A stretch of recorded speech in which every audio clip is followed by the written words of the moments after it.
नमस्कार दोस्तों, स्वागत है आपका आधी रात हॉरर चैनल पर। दोस्तों, आगे बढ़ने से पहले मैं आपको बता दूं, अगर आपको हॉरर स्टोरी सुनना पसंद है तो आप मेरे इस चैनल को सब्सक्राइब कर सकते हैं। आज मैं आपको दो सच्ची घटना जो जंगलों में घटी थी सुनाने जा रहा हूं। ये पहली घटना डेविड नाम के शख्स के साथ घटी थी। डेविड जो अपनी गर्लफ्रेंड के साथ मोर्टाना के ग्लेशियर नेशनल पार्क में कैंपिंग करने गए थे, साथ ही उनके कुछ दोस्त भी उनके साथ थे। तो आइए आगे की घटना डेविड के पॉइंट ऑफ व्यू से सुनते हैं।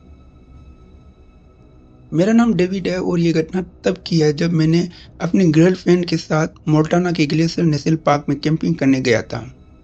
हम दोनों ने अपनी जीप के ऊपर एक टेंट लगाया था और वहीं रात गुजारने की योजना बनाई थी। पहले दिन सब कुछ सामान्य था, लेकिन दूसरे दिन हमारे कुछ दोस्त भी आए और उन्होंने हमारे पास वाले कैंप साइट में कैंप लगा लिया। इस साइट के मालिक एक स्थानीय मूल निवासी थे, तो नवाजो रिजर्वेशन से आते थे, जिन्होंने हमें अपने परिवार और उनके इतिहास के बारे में बहुत कुछ बताया। उन्होंने ये भी बताया कि जिस जगह आपने टेंट लगाई है, वहाँ हमारा परिवार के कुछ सदस्यों की कब्रें भी है। उन्होंने हमें ये बताया कि इस ज़मीन पर इनकी कई पीढ़ियाँ दफन हैं।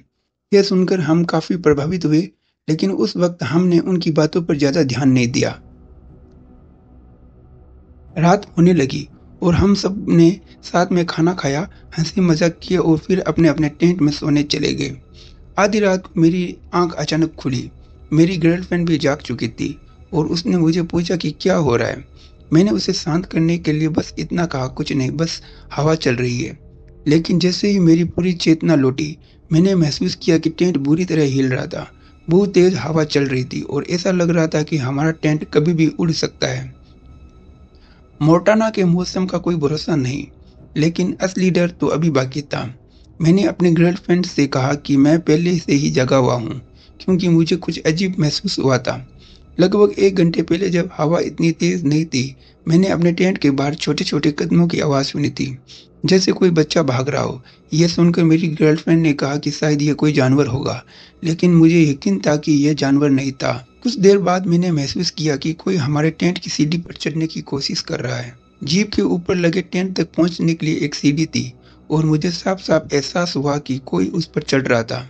जैसे ही मैंने गहरी आवाज में कहा, कौन है वहां, तो अचानक ही वह चीज नीचे कूद गई और भागने की आवाज आई। अब मेरी गर्लफ्रेंड को भी अजीब लगने लगा। हम दोनों डर के कारण जागते रहे। हमें पूरी रात नींद नहीं आई। रात भर हमें रह रहकर ऐसा लग रहा था कि कोई हमारे टेंट के आसपास चल रहा है। आखिरकार सुबह हुई और हमने राहत की सांस ली। जैसे ही हम टेंट के बाहर निकले, हमने अपने दोस्तों से पूछा कि उनकी रात कैसी बीती। लगभग सभी ने कहा कि उनकी रात अच्छी थी, सिवाय एक दोस्त के, जिसका नाम था मॉर्टिन। उसने कहा कि उसकी गर्लफ्रेंड बहुत डर गई थी और शायद कोई बुरा सपना देख रही थी। मैंने कारण जानने के लिए उससे पूछा, क्या हुआ था? उसकी गर्लफ्रेंड ने कांपती आवाज में कहा, मुझे यकीन है कि मैंने रात को टेंट के बाहर किसी के कदमों की आवाज सुनी। कोई हमारे टेंट के आसपास घूम रहा था। फिर अचानक किसी ने टेंट की जिप को खोलने की कोशिश की। मैंने डर कर जोर से चिल्लाई, कौन है वहाँ? लेकिन कोई जवाब नहीं आया और फिर वह आवाज़ बंद हो गई। मैं और मेरी गर्लफ्रेंड ने एक दूसरे की तरफ देखा और हमें समझ आ गया कि जो कुछ हमारे साथ हुआ वही उनके साथ भी हुआ था। हमने उन्हें अपनी रात की घटना बताई और सभी के चेहरे पर डर साफ नजर आ रहा था। हमने फैसला किया कि अब हम वहाँ एक और रात नहीं रुकेंगे और तुरंत अपना सामान समेटकर वहाँ से निकल गए। लेकिन एक बात जो मेरे मन में हमेशा गूंजती रही, वह ये थी कि क्या वह कोई भूला भटका बच्चा था या फिर उन मूल निवासियों के पूर्वज की कोई आत्मा। अगर हम एक और रात वहाँ रुकते तो शायद हमें उसका जवाब मिल जाता। अब भी जब मैं इस घटना को याद करता हूँ तो मेरे रोंगटे खड़े हो जाते हैं। तो दोस्तों, ये थी आज की पहली घटना। चलिए सुनते हैं आज की दूसरी घटना। ये दूसरी घटना जैक नाम के शख्स के साथ घटी थी, जो उत्तरी कैलिफोर्निया का रहने वाला था। तो आगे की घटना मैं जैक के पॉइंट ऑफ व्यू से आपको सुनाने वाला हूँ। मेरा नाम जैक है, मैं उत्तरी कैलिफोर्निया का रहने वाला हूँ। ये घटना 2023 की है, जब मैंने फैसला किया कि मैं अकेले एक रात के लिए कैंपिंग पर जाऊंगा। जिस ओर मैं कैंपिंग करने जा रहा था, वह ट्रेल पहाड़ों और घने जंगलों से भरी थी और मैंने प्लान बनाया कि मैं सुबह जल्दी निकलूंगा, पूरे दिन लंबी पैदल सफ़र करूंगा और फिर मेन रास्ते से हटकर एक सीक्रेट जगह पर अपना कैंप डालूंगा। अगले दिन मैंने अपनी यात्रा पूरी करके उस जगह तक पहुंचूंगा जहां मेरा परिवार मुझे लेने आने वाला था। इस ट्रेल पर मैं पहले अपने पिता के साथ आ चुका था, इसलिए मुझे ये अच्छी तरह से पता था। ये रास्ता इतना सीक्रेट था कि ये शायद किसी भी नक्शे में दिखाता हो, क्योंकि यहाँ पर कोई नहीं आता है और न ही किसी नक्शे पर ये दिखाई देता है, और यही कारण था कि मुझे यह आना पसंद था। आमतौर में अकेले जंगल में कैंपिंग नहीं करता था, लेकिन अब मैं खुद को काफ़ी मशहूर और बहादुर महसूस कर रहा था। इसके अलावा मुझे यकीन था कि यहाँ किसी और इंसान के मिलने की कोई संभावना नहीं है, क्योंकि मैंने इस रास्ते पर कभी किसी को नहीं देखा था। मैंने इस ट्रेल को इसलिए चुना क्योंकि यह जगह कैंपिंग के लिए इलीगल थी और इसी वजह से यहाँ पकड़े जाने का भी डर नहीं था। इसलिए मैंने आग जलाने की बजाय एक छोटा सा केव स्टोव लाने का फैसला किया, जिससे धुआं और रोशनी कम हो और मेरे यहाँ होने का किसी को पता भी न चले। मेरे डैड ने मुझे ट्रेल के अंदर आ जाने वाले रास्ते पर छोड़ दिया और मैं अपने सफ़र पर निकल पड़ा। मैंने पूरी तैयारी कर रखी थी।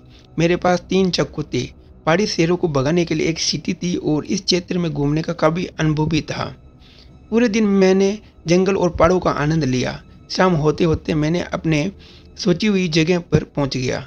मैंने अपना टेंट लगाया, खाना बनाया और फिर सोने के लिए लेट गया। आधी रात को मेरी अचानक आंख खुल गई।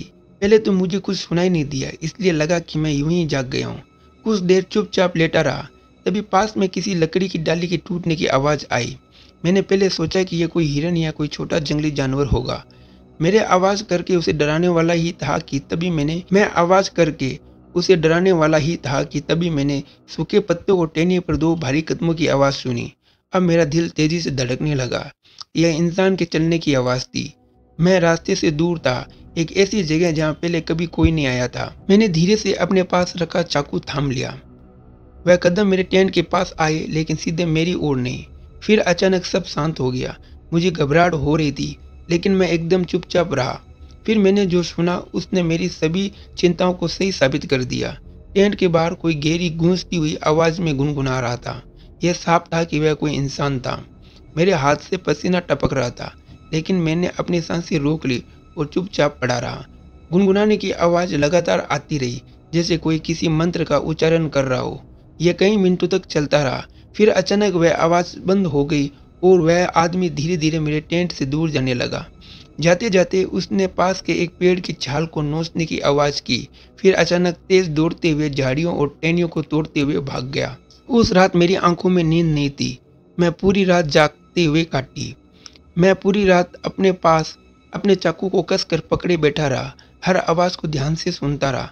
जब सुबह हुई तो मैंने फौरन अपना सामान समेटा और रास्ते की ओर दौड़ पड़ा। मैं भागते भागते बार बार पीछे मुड़कर देखता रहा। दोपहर होते होते मैं उस जगह पर पहुंच गया जहां मेरा परिवार मुझे लेने आने वाला था। जब मैं कार में बैठा तो मैंने पूरी घटना सबको बताई। आज तक मैंने उस रास्ते पर दोबारा जाने की हिम्मत नहीं की। मुझे अफसोस है कि मैंने इस घटना की सूचना एडमिनिस्ट्रेशन को नहीं दी, लेकिन मैं यह भी नहीं चाहता था कि मेरी इलीगल कैंपिंग के बारे में किसी को पता चले। ये घटना मेरे जीवन की सबसे डरावनी रातों में से एक थी।